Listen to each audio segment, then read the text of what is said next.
Alors bonjour, je me présente Patrick Lessard de chez Calimacil et aujourd'hui je vais vous parler de la collaboration entre Bicoline et Calimacil pour le 25e anniversaire.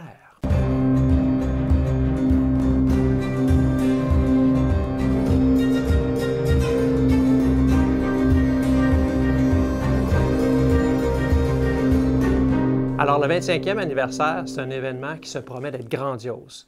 Alors, Calimacil ne pouvait pas imaginer ne pas être présent, ne pas s'impliquer pour un événement aussi important dans le grandeur nature. Ce qui a fait germer l'idée de cette collaboration-là du 25e, c'est une multitude de choses. Je pense que c'était juste dû pour arriver. Le Québec a cette réputation-là à l'international de grandeur, de décorum, de qualité, d'esthétique. Bicoline, c'est le plus beau site de jeu de rôle grandeur nature au monde.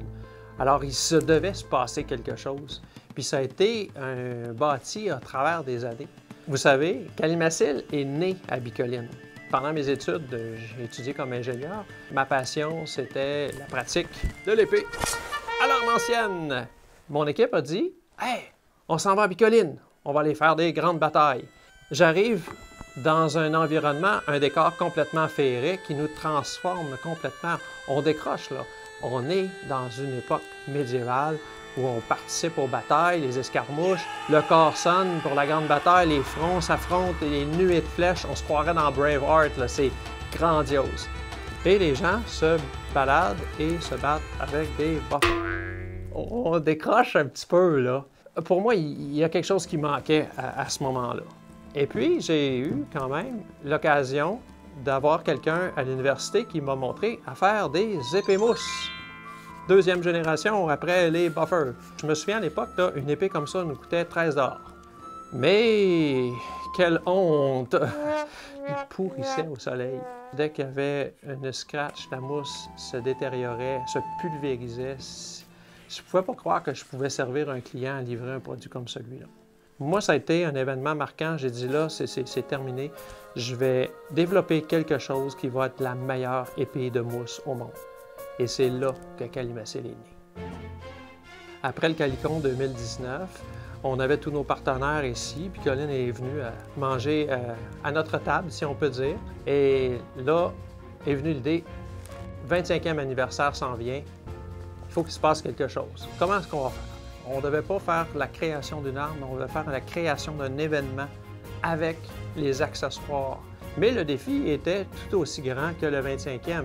Comment est-ce qu'on va réussir à mettre sur plan, mettre en matériel une épée qui allait être soyée du slogan de Bicoline et Feel the Legend, qui est le slogan de Calimacil. Il y a un moment où on se regarde dans les yeux et on dit c'est ça qu'on va faire. Puis là, le sourire apparaît, puis on le sent dans nous. Là, tu sens la chaleur dans ton corps, là, puis tu dis c'est ça. Puis là, toute la trame, après ça, c'est parti. Là, on va décider toutes les étapes de création. Là, on rentre dans le technique, mais ça ne donne rien de rentrer dans le technique si on n'a pas cette vibration-là au départ. Je m'appelle Tommy Perrault, je suis le dessinateur 3D chez Calimacil. Normalement, mon étape préférée, c'est la sculpture des fins détails. À la toute fin du développement avant l'impression 3D. Pour ce projet-là en particulier, c'était le contraire. La chose que j'ai préférée, c'était justement l'étape de concept, là où justement je faisais mes croquis, parce que ça représentait un beaucoup plus gros défi que ce à quoi j'étais habitué. Le défi d'abord était surtout esthétique, parce qu'on devait intégrer l'hippocampe dans une arme. Ma plus grosse contrainte, c'était d'incorporer l'hippocampe, qui en soi n'est pas un animal que j'ai passé beaucoup de temps à observer dans ma vie. J'ai passé plusieurs heures consécutives à dessiner croquis après croquis pour essayer de trouver une forme générale qui me plaisait et qui accommodait bien les courbes de l'hippocampe. Puis c'est pour ça qu'on a recommencé vraiment plusieurs fois. Donc moi, ce que j'ai commencé par faire, en fait, c'est prendre la forme générale d'un hippocampe puis voir où est-ce que je pouvais la placer. Ça nous a demandé de réfléchir puis d'essayer beaucoup de choses. Il y a eu des positions, il y a eu des textures, il y a eu le côté plus symbolique versus le côté plus réalistique.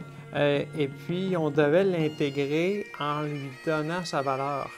Je pense que la chose que j'aime le plus, c'est la silhouette générale de l'arme, spécifiquement les poignées. Mon bout préféré sur la dague de Bicoline en tant que tel, c'est les hippocampes.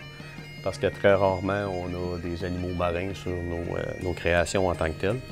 Tu sais même que le cuir qu'on peut voir sur la dague, ce qu'on a essayé de faire, c'est du cuir d'hippocampe. Parce que ça existe-tu du cuir d'hippocampe? Ben, pas vraiment. Ça a donné un effet de texture qui est unique pour la poignée de la dague. Mon nom, c'est Jonathan Gagnon. Je suis finition mouleur. Je prends les pièces printées 3D, puis je fais la finition dessus, puis je les amène à faire le moule pour l'amener à la production. Je fais ces deux étapes-là. J'ai fait un des taille-trailles principales, je l'ai fabriqué en faisant la texture. C'est sur cette lame-là. J'ai été lui donner un vieilli comme si la lame avait été vieillie un peu en eau saline, qui veut dire a été un peu grugée par l'eau salée de l'océan, parce que ça a un beau rapport avec l'hippocampe. Bonjour, je m'appelle Jonathan Dussault, je suis peintre mouleur chez Calimacil. C'est moi qui mets la première couleur sur les moules. La peinture est très importante parce que c'est moi qui fais le côté imperméable de l'arme. Si ma première peinture n'est pas bien faite, l'arme va être moins imperméable et moins durable. Vu qu'il y a beaucoup de détails dressés sur la lame, on a tout hâte de voir le résultat, savoir si on a coulé comme il faut ou pas. Moi, je m'appelle Sonia Faneuf, je suis à l'ébeveurage. J'enlève l'excédent sur les lames puis les poignées. Je les vérifie s'il n'y a pas de bulle, il n'y a pas de chapelet, il n'y a pas de peau. Je les répare, après ça, je les envoie. As-tu déjà réussi une épée parfaite? Oui. Oui. Je pense pas que ça existe, l'épée parfaite. La perfection n'est pas de ce monde, mais oui, on est capable de produire des produits de première qualité qui passent selon les standards. J'ai l'impression que quand même j'ai réussi à faire une épée assez parfaite. Pas un hasard, mais vraiment par un coup de chance qui m'a aidé à aller vraiment que la texture sorte comme je l'attendais. Ça me donne l'impression que tout était là pour faire une épée parfaite. Une arme, ça se veut d'être aussi un symbole, ça se veut d'être pratique. On voulait une arme qui était bien balancée, qui se manie bien, une arme qui apporte du prestige à celui qui le porte. En terminant, je souhaite tous vous retrouver à la grande bataille du 25e anniversaire, arborer les couleurs de Bicoline avec Calimacil. Attends, on va reprendre ça. Whatever, le reste. You do what you can.